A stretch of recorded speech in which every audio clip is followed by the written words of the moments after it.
એમાં સરકાર પાક વીમામાં એનો સમાવેશ કરે તો થોડા ખેડૂત આમાં સમજી શકે અને થોડું સાચવી શકે બગીચા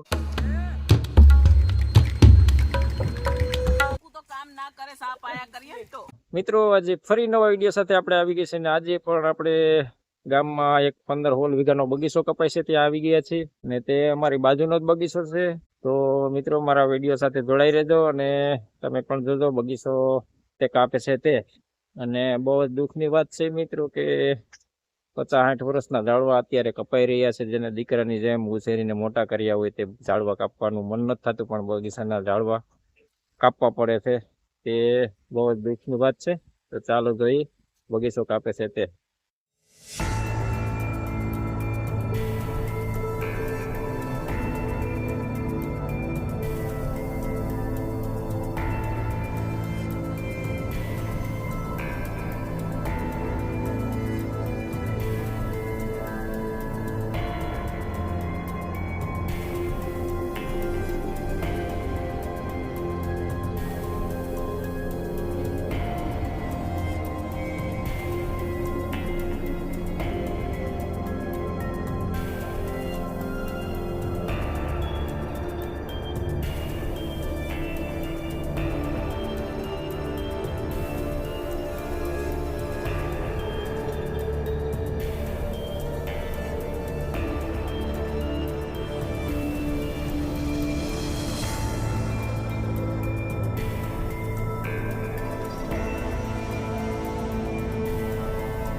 તો મિત્રો ગયા વર્ષે જ આ બગીચામાં ડ્રીપ કરવામાં આવી હતી ને અત્યારે ડ્રીપની નળીઓ કાઢે છે.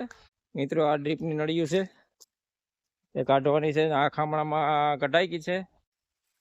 ખેડૂત જો મથે છે ડ્રીપની નળીઓ હકેલે છે.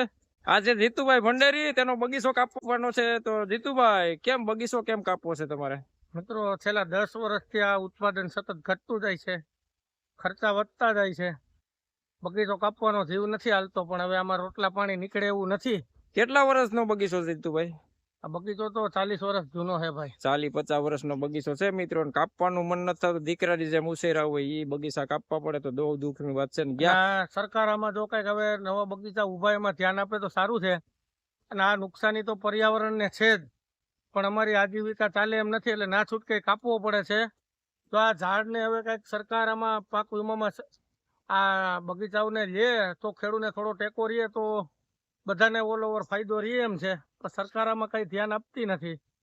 સરકારને આમાં ખાસ ધ્યાન દેવું જોઈએ. આ પર્યાવરણ ખાતાને જ નુકસાની છે, તો અમારે રોટલા નીકળે એમ નથી, એટલે બગીચા કાપવા જ પડે એમ છે. આ ડ્રીપ કેટલા ટાઈમ થયા કઈ રીતે? ડ્રીપ હજી ગયા વર્ષે જ કરી છે, પણ હવે આમાં આવક થતી નથી, એટલે હવે બગીચો કાપવો પડે એમ છે. આમાં હવે ખાવાના પૈસા થતા નથી આ બગીચામાં. ઠીક છે મિત્રો. તો તમે જોયું કે બગીચો કાપવાનું એક જ કારણ છે કે બગીચામાં 10-10 રૂપિયા 40 વર્ષ જૂનો અમારા બાપ દાદા એ ઉજરેલો છે. અમને કાપતા હિંમત નથી હાલતી મિત્રો. એને કેવી રીતે ઉછેર્યા છે એનો જીવ નથી હાલતો, એટલે વાડીએ આવતા નથી. પણ હવે ના છૂટકે આમાં રોટલા થાય એમ નથી. બીજો કોઈ અમારી પાસે આજીવિકા ધંધો નથી, એટલે ફરજિયાત અમારે પગલું લેવું પડે છે. હવે સરકાર જો આમાં થોડું ધ્યાન આપે તો આ બગીચા કાપવાનું અટકાશે. અને આ જનરલ પર્યાવરણને બી નુકસાની છે ખાસ. તો ઝાડ કપાશે તો નુકસાન તો થવાનું જ છે. તો સરકાર અને ખાસ મારી વિનંતી છે, હવે જે કોઈ લોકોના બગીચા છે એમાં સરકાર પાક વીમામાં એનો સમાવેશ કરે તો થોડા ખેડૂત આમાં સમજી શકે અને થોડું સાચવી શકે બગીચા. તો મિત્રો તમે જોયું કે ખેડૂતની વેદના તમે સાંભળી ખેડૂતના મોઢેથી. તો મિત્રો આવી હાલત છે ખેડૂતની, બગીચા કાપવાનું મન નથી થતું પણ બગીચો કાપવો પડે છે. મિત્રો તો ચા થઈ રહ્યો છે. બગીચા કાપવા વાળા ચા બનાવે છે, સરસ મજાની ચા પીશે ને પછી પાછા બગીચો કાપવા વર્ગી જાય. કેમ છે ભાઈ? ચાલો ચા પીવા ચાલો. ચા પીવા હા ઘટે નહીં પછી આ લગાડાય ને પાછા. હા શું છે ભાઈ? હમણાં કેટલાક બગીચા કાપવાના છે? ચાલુ છે. ખેડૂત વર્ગે જ ગયા કા? ખેડૂત ના જ નથી પાડતા કે અમારો બગીચો નથી કાપવો. બગીચા કંટાળી ખેડૂત કંટાળી ગયા. ખેડૂત કંટાળી ગયા ને બગીચાથી. ખેડૂત કંટાળી ગયા હાવ. કઈ આવતું નથી. શું કરે બિચારા ખેડૂત? ચા હોય જાય. પણ શું કરવું, કાપવા પડે મજબૂરીના હિસાબે. આ ખેડૂત બિચારા મૂંઝાઈ ગયા, શું કરે હવે? કરવું શું?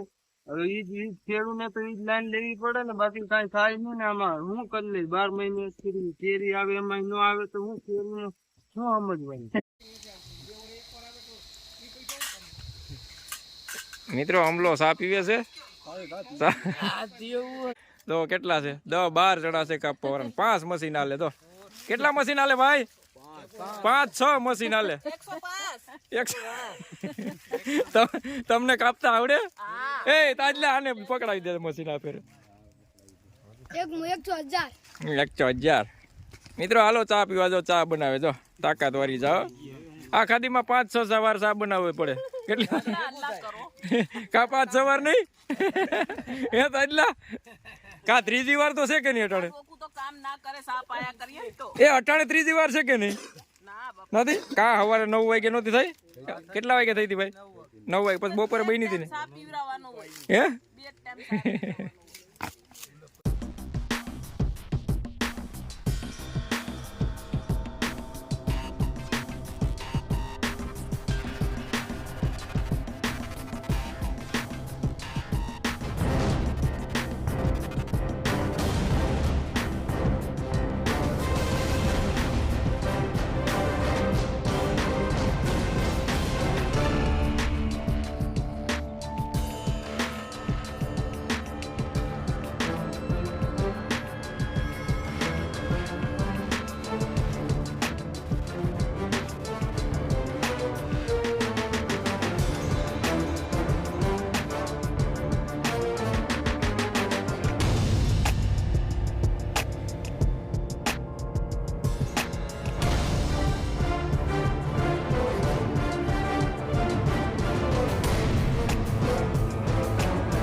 મિત્રો તો આ એક દીમાં બગીચો એટલો કાપી નાખ્યો અને અત્યારે કટિંગ ચાલુ છે અને અત્યારે ભરી રહ્યા છે.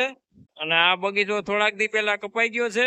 આ છે 20 વીઘાનો અને તેમાં લસણ પણ હોઈ ગયું છે કે 10 વીઘામાં 10 વીઘો કાપેલો પડ્યો છે. હમણાં જ બગીચો કાપ્યો છે અને અત્યારે ગાડી ભરાય છે મિત્રો.